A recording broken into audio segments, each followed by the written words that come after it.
Breaking news చూస్తున్నాం. BRS కవిత మధ్య దూరం పెరుగుతోంది. దానికి సంబంధించిన అప్డేట్స్ మనం చూస్తూ ఉన్నాం. కవిత జగదీష్ రెడ్డి మధ్య మాటల యుద్ధం తారాస్థాయికి చేరుతోంది. ఇటీవల జగదీష్ రెడ్డి వ్యాఖ్యలపై కవిత తీవ్ర ఆగ్రహాన్ని వ్యక్తం చేశారు. నల్గొండలోని ఓ లిల్లీపుట్టు నేత అంటూ తన గురించి మాట్లాడతారా అంటూ కూడా తీవ్ర ఆగ్రహాన్ని వ్యక్తం చేశారు. కేసీఆర్ లేకుంటే ఆ లిల్లీపుట్టు ఎవరు? కవిత నల్గొండలో బీఆర్ఎస్ ఓటమికి కారణమయ్యారంటూ కూడా తీవ్రస్థాయిలో ఈ మాటల యుద్ధం సాగుతోంది. దానికి సంబంధించిన బిగ్ బ్రేక్ న్యూస్ చూస్తూ ఉన్నాం. మొదటగా ఉన్న రేవంత్ రెడ్డి రాధాకృష్ణలు నా గురించి ఏం మాట్లాడినరో ఏం రాసినరో గవే మాటల్ని మళ్ళీ వెళ్ళవేసే ప్రయత్నం చేసినందుకు ఆమెకు నా సానుభూతిని తెలియజేస్తా ఉన్నా. అంటే కవిత వెనకాల రేవంత్ రెడ్డి ఉన్నారంటున్నారు. ఆమె నేనేమంటున్నా, వారు ఉపయోగించిన పదాలలో ఈ మధ్యకాలంలో ఆ పదాలను ఉపయోగించింది మొదటగా రేవంత్ రెడ్డి, తర్వాత రాధాకృష్ణలు. అదే పదాలని ఇవాళ మీరు వారి మాటల్లో చూసినారు. మీకు స్పష్టంగా కనబడుతుంది. కేసీఆర్ శత్రువుల చేతుల్లో వాళ్ళు మాట్లాడుతున్న ఆయుధాలని, వాళ్ళు మాట్లాడుతున్న మాటల్ని తను తీసుకుంటున్నందుకు, తను వల్లెవేస్తున్నందుకు, అవి వాడుతున్నందుకు నేను ఆమెకు సానుభూతి తెలియజేస్తా ఉన్నా.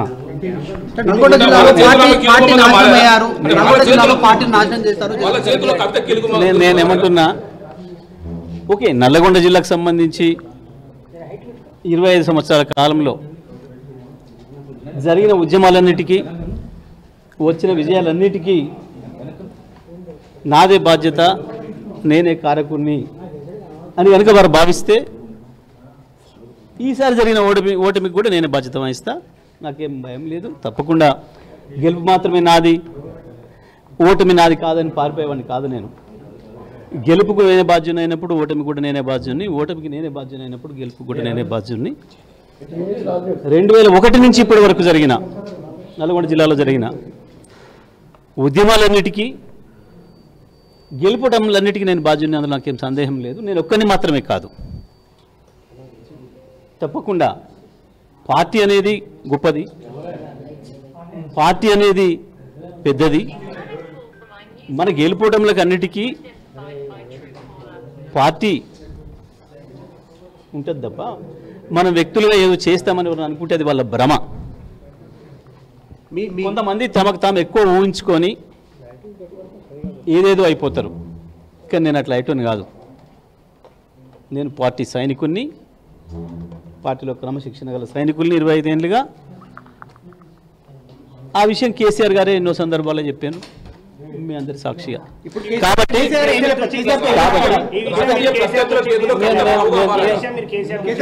నేను కేసీఆర్ గారిని ఈ మధ్యకాలంలో దాదాపు ఒక 50 సార్లు కలిసిన, ఒక 15-20 రోజులు పూర్తి కాలం గడిపిన. ఏ ఒక్క క్షణం కూడా మా మధ్యన ఈ చర్చ రాలే, ఈ ప్రస్తావన రాలే.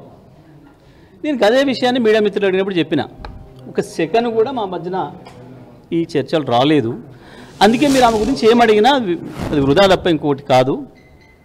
నిమిషం సమయం కూడా మేము దాని గురించి కేటాయించలేదు.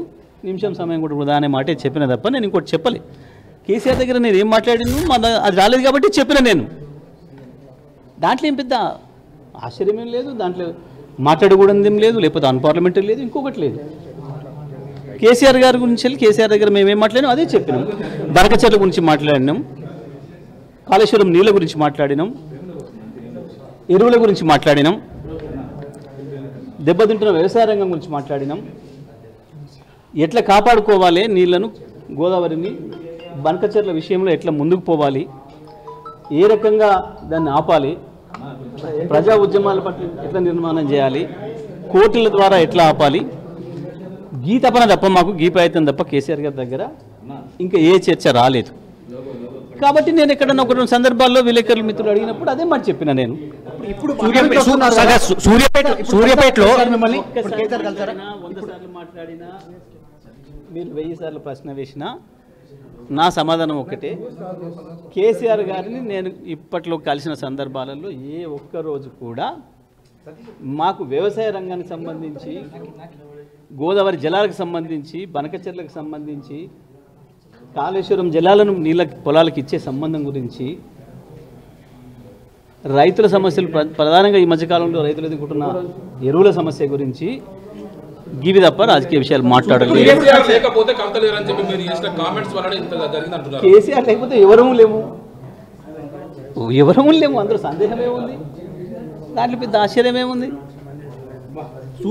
దాంట్లో ఏం పెద్ద పొరపాటు పదం ఏం లేదు కదా. సూర్యాపేటలో మీ గెలుపు కూడా చావు తప్పి కావచ్చు, కొంతమంది అసలే గెలవలేదు కదా, దాని గురించి ఏమంటారు మరి?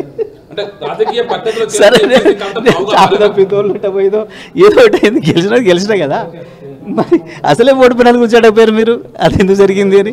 జగదీష్ రెడ్డి గారు ఒకవైపు రాజకీయ పద్ధతుల చేతిలో ఎమ్మెల్సీ కవిత పావుగా మారారా? నేనేమంటున్నా, నేను చాలా క్లియర్గా చెప్పిన, నా ట్వీట్లోనే చెప్పిన, వాస్తవానికి మీకు ఈ శ్రమ అక్కర్లేకుండా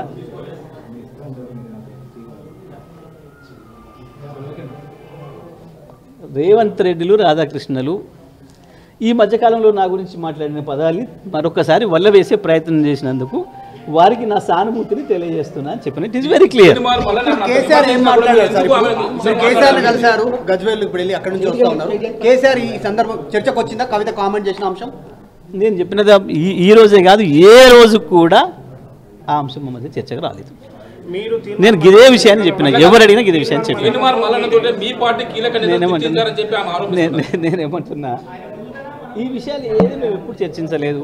సరే, ఆమె అన్నది కూడా నేను ఇప్పుడు మీరు అంటారు కదా, అది వినలేదు నేను ఆ విషయం. మరి ఆ విషయం నేను వినలేదు. అంటే ఒక మామూలుగా బీఆర్ఎస్ పార్టీ నేతగా, ఒక కేసీఆర్ సైనికులుగా మీరు ఆమె పైన అంత యాడ్స్ కామెంట్ చేస్తే మీరు ఎందుకు సపోర్ట్గా మాట్లాడలేదు? ఆమె అదే అంటుందా? ఇది మరి నేను చూడలేదు ఆ విషయం, నేను చూసి మాట్లాడేవాడిని. బహుశా నేను 2-3 days నేను మీడియాకి అందుబాటులో లేనట్టున్నా, చూడలేదేమో నేను బహుశా. Thank you.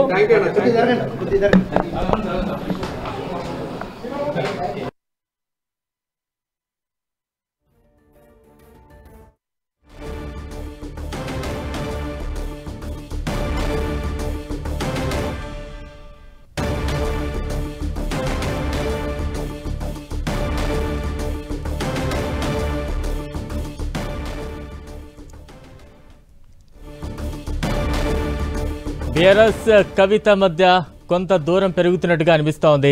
కొద్దిసేపటి క్రితమే బయట అయితే చూసాం.